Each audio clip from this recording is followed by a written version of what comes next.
this video we're going to have a look at calculating the circumference of circles again, this time in terms of pi.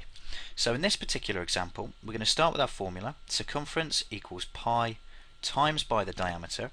So the circumference is equal to pi times the diameter of this shape, which is 6, and actually that's the question complete. The circumference of this circle in terms of pi I can leave just as 6 pi meters for my final answer. I don't actually need to work out what this is to any decimal places, I just leave it as 6 lots of pi.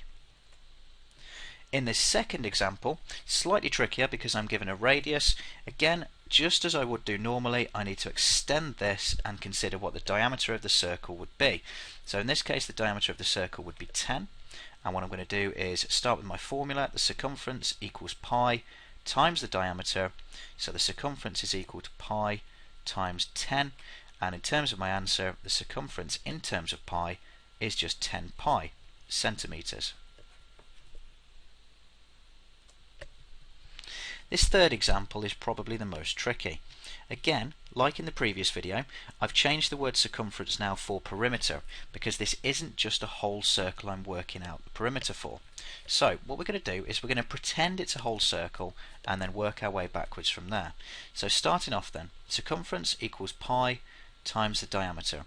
Well, if this was a whole circle, its diameter here would be 24. So the circumference is 24 pi centimeters. But it's not a whole circle, it's actually just a quarter of one. So what I'm going to do is I'm going to take this value and divide it by 4. So the circumference was 24 pi, I've now divided it by 4, and it's 6 pi centimeters. Now what this represents is this only represents the curved edge around one of the sides of this shape. I'm still missing this straight edge and this straight edge. Both of them are 12 centimeters, so to get my final perimeter, what I'm going to do is I'm going to take my 6 pi, which is the curved edge, and I'm going to add on 2 lots of the 12 centimeters. So the final answer for this, the perimeter, is 6 pi plus 24 centimeters. Here are 4 questions for you to have a go at yourself. Pause the video here, hit play when you're ready for me to talk you through the answers.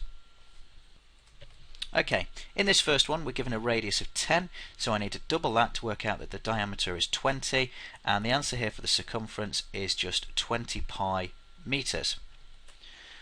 In this second question I'm given the diameter, so all I need to do is the circumference is 5 pi, and don't forget my units, centimeters.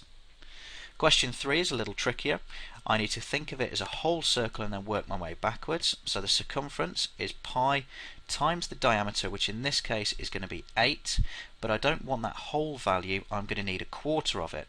So I take my 8 pi and I divide it by 4, which is 2 pi. This represents the curved edge around this side of the shape. I'm still missing out the 2 straight edges, so as a final answer for the perimeter it's 2 pi, the curved edge, plus 2 lots of the 4 centimeter straight edge, which is 8 centimeters. In question number 4 we're going to follow a similar sort of routine. What we're going to do is pretend it's a whole circle, so we'll start with pi times the diameter here, which is 12. This will give me a circumference of 12 pi. Now this represents a whole circle, I only need half of it, so I'm going to half this value.